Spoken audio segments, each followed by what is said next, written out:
झारखंड कर्मचारी चयन आयोग की ओर से झारखंड औद्योगिक प्रशिक्षण अधिकारी प्रतियोगिता परीक्षा 2023 का रिजल्ट जारी कर दिया गया है। सभी चयनित अभ्यर्थियों को मेरी ओर से बहुत बहुत बधाई।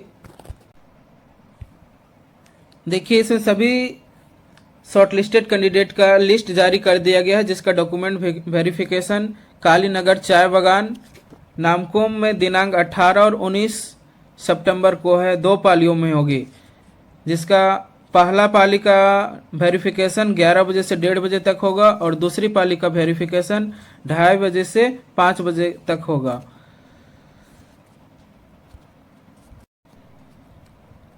इसमें जितने भी ट्रेड थे 37 ट्रेड कुल था, इसे सभी का रिजल्ट जारी कर दिया गया है। आप देख सकते हैं यहाँ प्रशिक्षण अधिकारी ड्राइंग का है, गणित का है, विद्युत का है, इसी तरह से जितने भी 37 ट्रेड थे सभी का रिजल्ट जारी कर दिया गया है। सबसे पहला इसमें सवाल ये आता है कि जब 37 ट्रेड में कुल सीटों की संख्या 904 थी तो फिर केवल 590 ही अभ्यर्थियों को क्यों?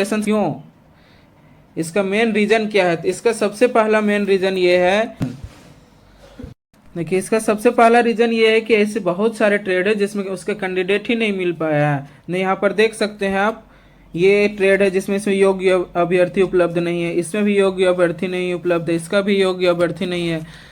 दूसरा रीजन ये है कि इसमें एग्जाम जो है लगभग 15 दिसंबर को लेना था, उससे पहले ही आप लोग जान रहे हैं कि नवंबर में ही एग्जाम ले लिया गया, जिस कारण से लैंग्वेज पेपर का बहुत सारे ऐसे कैंडिडेट हैं सही से प्रिपरेशन नहीं कर पाए। तो मैक्सिमम कैंडिडेट हैं वो लैंग्वेज पेपर में, जो पेपर सेकेंड है उसमें फाइल कर चुके हैं, लैंग्वेज पेपर जो है उसमें फाइल कर गए हैं, जिस कारण से इसमें केवल 590 स्टूडेंट का शॉर्ट लिस्टेड किया गया है। जो भी सिलेक्टेड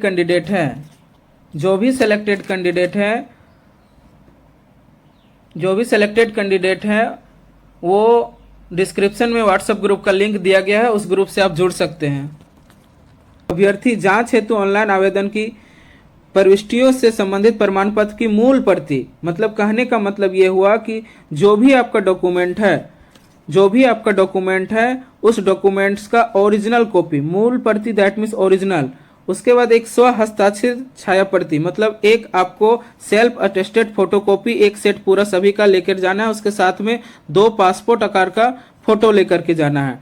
इसके बाद देख सकते हैं आप नीचे दिया हुआ है कि क्या क्या आपको डॉक्यूमेंट में क्या क्या लेकर के जाना है, उसका मूल प्रति और उसका छाया प्रति। तो सबसे पहला चीज है, आप देख सकते हैं यहाँ पर परीक्षा हेतु निर्गत प्रवेश पत्र, परीक्षा हेतु मतलब एडमिट कार्ड जो आपका जारी हुआ था उसका ओरिजिनल कॉपी ले लीजिएगा और उसका एक फोटोकॉपी भी कर लीजिएगा।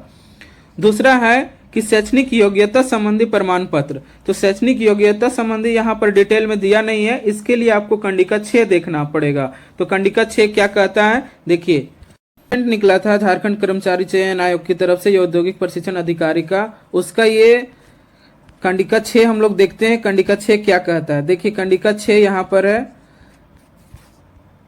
देखिए कंडिका 6 ये है, कंडिका 6 में ये कहता ये है, कंडिका 6 में कहता है कि कंडिका 4 में वर्णित पदों, मतलब इससे पहले जो भी हमारा 37 ट्रेड का पद था उसका वेतनमान दिया हुआ है, न्यूनतम शैक्षणिक योग्यता। इसमें हम लोग को नॉर्मली देखना है कि न्यूनतम शैक्षणिक योग्यता क्या था, उसी के अकॉर्डिंग हम लोग को डॉक्यूमेंट वेरिफिकेशन में डॉक्यूमेंट को लेकर के जाना है।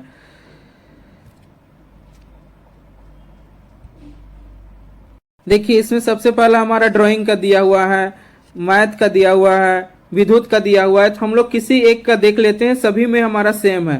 तो इसमें सबसे पहले क्या है कि जो आप डिग्री किए हुए हैं, जो भी बीटेक होल्डर है वो अपना जिस संबंधित क्षेत्र है वो अपना सर्टिफिकेट ले लेंगे, साथ साथ में उसका 1 साल का एक्सपीरियंस सर्टिफिकेट चाहिए। या फिर जो भी डिप्लोमा होल्डर है वो अपना डिप्लोमा का सारा सर्टिफिकेट ले लेंगे, 3 वर्षीय डिप्लोमा का, और उसके साथ साथ में आपको 2 वर्ष का अनुभव का सर्टिफिकेट ले लीजिएगा, कम से कम 2, उससे अधिक है तो और अच्छे है। और यदि आपका आईटीआई है तो आप उस साथ में 3 वर्ष का अनुभव सर्टिफिकेट ले लीजिएगा, जो कि आपके पास होगा उसको ले लीजिएगा। इसके अलावे जो आपका एनसीआईसी है, एनसीआईसी सर्टिफिकेट उसे ले लेना है। कंडिका 6 यही कहता है। देखिए उसके बाद आगे क्या बोल रहा है कि आरक्षण एवं स्थानीयता संबंधी प्रमाण पत्र यदि लागू हो, दैट मीन्स यदि आप आरक्षण का प्रॉफिट लेना चाहते हैं या फॉर्म फिलअप किए होंगे जैसे ओबीसी से, एससी से, एसटी से, ईडब्ल्यूएस से, यदि आप फॉर्म फिलअप किए होंगे तो ओबीसी सर्टिफिकेट या फिर जो भी आपका कास्ट सर्टिफिकेट है वो आप लेके जाएंगे। साथ साथ में स्थानीयता दैट मीन्स यहाँ का रेसिडेंशियल सर्टिफिकेट आप ले लेंगे, जो भी आपका रेसिडेंशियल आप जहाँ से हैं। देखिए इसमें सबसे दिक्कत ये होती है कि जो ओबीसी है, ओबीसी सर्टिफिकेट आपको यहाँ स्टेट लेवल से एक एनसीएल सर्टिफिकेट बनता है, नॉन क्रीमी लेयर सर्टिफिकेट। जिस प्रकार से सेंट्रल लेवल से ओबीसी बनता है, सेम कंडीशन यहाँ पर हमारा स्टेट लेवल में एनसीएल बनता है, नॉन क्रीमी लेयर सर्टिफिकेट, वो बना लीजिएगा। बहुत सारे कैंडिडेट क्या है कि वो अपना जो कास्ट सर्टिफिकेट है, कास्ट सर्टिफिकेट को ही अपना समझते हैं कि ये हमारा नॉन क्रीमी लेयर सर्टिफिकेट है। नहीं, नॉन क्रीमी लेयर सर्टिफिकेट अलग से बनता है। यदि अभी तक आपका नहीं बना है तो आप 2-3 दिन में अभी बनवा लीजिए। अगला है आपका कि खेल कूद कोटा का आरक्षण यदि लागू है, यदि खेल कूद वाला आपके है तो उससे आप प्रॉफिट ले सकते हैं, फायदा ले सकते हैं। दिव्यांग वाले अपने सर्टिफिकेट लेके जाएंगे, भूतपूर्व सैनिक होने की स्थिति में संबंधित जो भी प्रमाण पत्र है वो अपना लेकर के जाएंगे। देखिए आगे इसके नीचे ये कह रहा है कि यदि 18 और 19 को किसी भी कारण से अनुपस्थित रहते हैं तो 23 सितंबर को पूर्वाह्न 11 बजे से 4 बजे तक अपना जांच प्रमाण पत्रों की जांच करवा सकते हैं। यदि उस दिन किसी भी कारण से आप उपस्थित रहते हैं तो हो सकता है कि आपका जो कैंडिडेचर है, अभ्यर्थी की अभ्यर्थता जो है आपको रद्द कर दिया जा सकता है, दैट मीन्स उसको खत्म कर दिया जा सकता है। एक बार फिर से बता देना चाह रहे हैं कि जो भी सिलेक्टेड कैंडिडेट है, डिस्क्रिप्शन में व्हाट्सएप ग्रुप का लिंक दिया हुआ है, उस ग्रुप से जुड़ जाइए। किसी भी तरह से कोई भी जानकारी लेने हो तो उस ग्रुप से जुड़ सकते हैं।